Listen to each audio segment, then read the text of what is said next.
ಅದು ದೇಶದ ಪ್ರಸಿದ್ಧ ಐಟಿ ಸಂಸ್ಥೆ. ಅಂತಾರಾಷ್ಟ್ರೀಯ ಮಟ್ಟದಲ್ಲಿ ಹೆಸರು ಮಾಡಿರುವ ಸಂಸ್ಥೆಯ ಆವರಣದಲ್ಲಿ ಸಿಬ್ಬಂದಿ ಕೆಲಸಕ್ಕೆ ಬರೋದಕ್ಕೂ ಹೆದರುತ್ತಿದ್ದಾರೆ.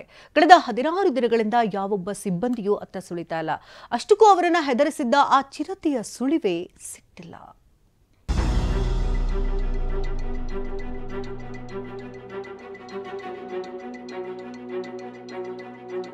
ಅತ್ಯಂದಿತ್ತ ಓಡಾಟ, ನಿರ್ಭೀತಿಯಿಂದ ಸಂಚಾರ, ಬೇಟೆಗಾಗಿ ಹೊಂಚು ಹಾಕ್ತಿದೆ. ಹಸಿವಿಗೆ ಸಂಚು ಹಾಕಿ ರಕ್ಕಸ ಹೆಜ್ಜೆ. ಅಷ್ಟಕ್ಕೂ ಎಲ್ಲರ ನಿದ್ದೆಗಿಡಿಸಿರೋದು ಚಿರತೆ. ಮೈಸೂರು ಇನ್ಫೋಸಿಸ್ ನಲ್ಲಿ ಕೊನೆಗೂ ಸಿಗದ ಚಿರತೆ. ಇದು ಮೈಸೂರಿನ ಇನ್ಫೋಸಿಸ್ ಕ್ಯಾಂಪಸ್ನ ಆವರಣ.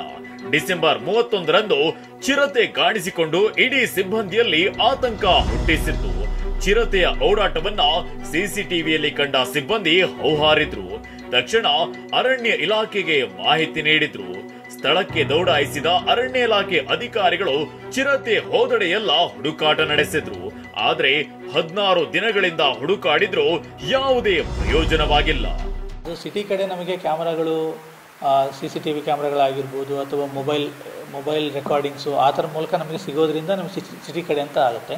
ಸಾಧಾರಣವಾಗಿ ನವೆಂಬರಿಂದ ಫೆಬ್ರವರಿ ನಡುವೆ ಇದು ಬ್ರೀಡಿಂಗ್ ಸೀಸನ್ ಆಗಿರುತ್ತೆ. ಲೆಪರ್ಡ್, ಟೈಗರ್, ಈ ವೈಲ್ಡ್ ಅನಿಮಲ್ಗಳಲ್ಲಿ ಬಹಳಷ್ಟು ಇದು ಬ್ರೀಡಿಂಗ್ ಸೀಸನ್ ಅಂತ ಈ ಟೈಮಲ್ಲಿ ಮೂವ್ಮೆಂಟ್ ಜಾಸ್ತಿ ಇರುತ್ತೆ. ಇನ್ಫೋಸಿಸ್ ಆವರಣ ಸುಮಾರು 300 ಎಕರೆಯಷ್ಟಿದೆ. ಇನ್ಫೋಸಿಸ್ ನಲ್ಲಿ ಕೇವಲ ಕಟ್ಟಡಗಳು ಮಾತ್ರವಲ್ಲ, ಖಾಲಿ ಪ್ರದೇಶ, ನೀರಿನ ಹೊಂಡಗಳು ಸಹ ಇವೆ. ಹೀಗಾಗಿ ಇಲ್ಲಿ ಚಿರತೆ ಹುಡುಕೋದು ಅಷ್ಟು ಸುಲಭವಾಗಿರಲಿಲ್ಲ. ಅದಕ್ಕಾಗಿ ಅರಣ್ಯ ಇಲಾಖೆ ಅಧಿಕಾರಿಗಳು ಬರೋಬ್ಬರಿ 70 ಜನರ ತಂಡ ರಚಿಸಿತ್ತು. ಇನ್ಫೋಸಿಸ್ನ ಪ್ರತಿ ಮೂಲೆಯಲ್ಲೂ ಚಿರತೆಗಾಗಿ ಹುಡುಕಾಟವನ್ನ ನಡೆಸಿತ್ತು. Trap camera, drone camera, Infosys ಆವರಣದ ಸಿಸಿ ಕ್ಯಾಮೆರಾ ಸೇರಿದಂತೆ ಅತ್ಯಾಧುನಿಕ ತಂತ್ರಜ್ಞಾನ ಬಳಸಿ ಚಿರತೆ ಸೆರೆಗೆ ಮುಂದಾಗಿತ್ತು. ಚಿರತೆಯ ಹೆಜ್ಜೆ ಗುರುತುಗಳು ಸಹ ಅರಣ್ಯ ಇಲಾಖೆಯವರಿಗೆ ಸಿಕ್ಕಿಲ್ಲ. ಹೀಗಾಗಿ ಚಿರತೆ ಪತ್ತೆ ಕಾರ್ಯಾಚರಣೆ ಸ್ಥಗಿತಗೊಳಿಸಿದ್ದಾರೆ.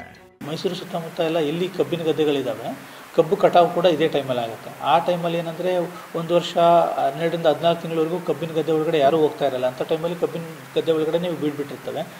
ಯಾವಾಗ ನಾವು ಕಬ್ಬು ಕಟಾವು ಮಾಡಕ್ಕೆ ಶುರು ಮಾಡ್ತೀವಿ, ಸ್ವಲ್ಪ ಡಿಸ್ಟರ್ಬೆನ್ಸ್ ಕ್ರಿಯೇಟ್ ಆಗೋದ್ರಿಂದ ಅಂಥ ಟೈಮಲ್ಲೂ ಕೂಡ ಹೊರಗಡೆ ಬರುವಂಥ ಸಾಧ್ಯತೆ ಇದೆ. ಸದ್ಯ ಇನ್ಫೋಸಿಸ್ ಆವರಣದಲ್ಲಿ ಚಿರತೆ ಪತ್ತೆ ಕಾರ್ಯಾಚರಣೆ ಕೈಬಿಟ್ಟಿದ್ದು, ರಾತ್ರಿ ನಿಗಾ ಮತ್ತು ಕ್ಯಾಮೆರಾ ಮೂಲಕ ಕಾರ್ಯಾಚರಣೆ ನಡೆಸಲಾಗ್ತಿದ್ದು, ಸಿಬ್ಬಂದಿ ಗಸ್ತು ಮುಂದುವರಿಯಲಿದೆ. ಸದ್ಯ ಇನ್ಫೋಸಿಸ್ ಸಿಬ್ಬಂದಿ ವರ್ಕ್ ಫ್ರಮ್ ಹೋಮ್ ನಲ್ಲಿದ್ದು, ಚಿರತೆ ಸಿಗದಿದ್ರೆ ಮುಂದೇನು ಅನ್ನೋ ಆತಂಕ ಕಾಡ್ತಿದೆ. ರಾಮ್, TV9 ಮೈಸೂರು.